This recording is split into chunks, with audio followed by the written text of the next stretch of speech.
வணக்கம் மக்களே. இப்போ நம்ம பார்த்தீங்கன்னா தாஜ்மஹால் வந்துட்டோம் மக்களே. இப்போ பாருங்கள், நான் காமிக்கிறேன் உங்களுக்கு தாஜ்மஹால் எப்படி இருக்கு பாருங்கள். தாஜ்மஹால் தெரியுதா உங்களுக்கு? பின்னாடி தெரியுதா?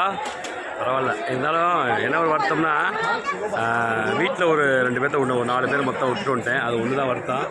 எப்படி சொன்னால் சரியாக என்ஜாய் பண்ண முடியல. ஆமாம், கொஞ்சம் கஷ்டமாக இருக்குது.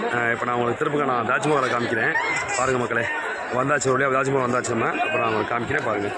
ஏன்னா ஃபேமிலியாக வந்தால் இன்னும் ஜாலியாக இருக்கும். ஃபேமிலியை மிஸ் பண்ணி வந்து வாசி கொஞ்சம் கஷ்டமாக இருக்கும். பரவாயில்ல, ஓகே. இப்போ நம்ம தாஜ்மஹால் நான் உங்களுக்கு காமிக்கிறேன் பாருங்கள்.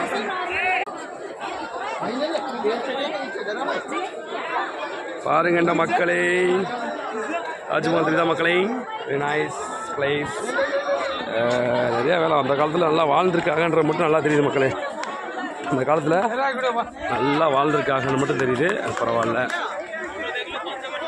ஆமாம், சிறப்பாக வாழ்ந்துருக்காங்க அந்த காலத்தில். மன்னர்கள் எல்லாமே வந்து நல்லா தான் வாழ்ந்துருக்காங்க மக்களே. நல்லா எத்தனையோ ஏக்கர், இதுவும் எத்தனையோ ஏக்கரில் எல்லாம் வாழ்ந்துட்டுருக்காங்க. பரவாயில்ல, பாருங்கோ.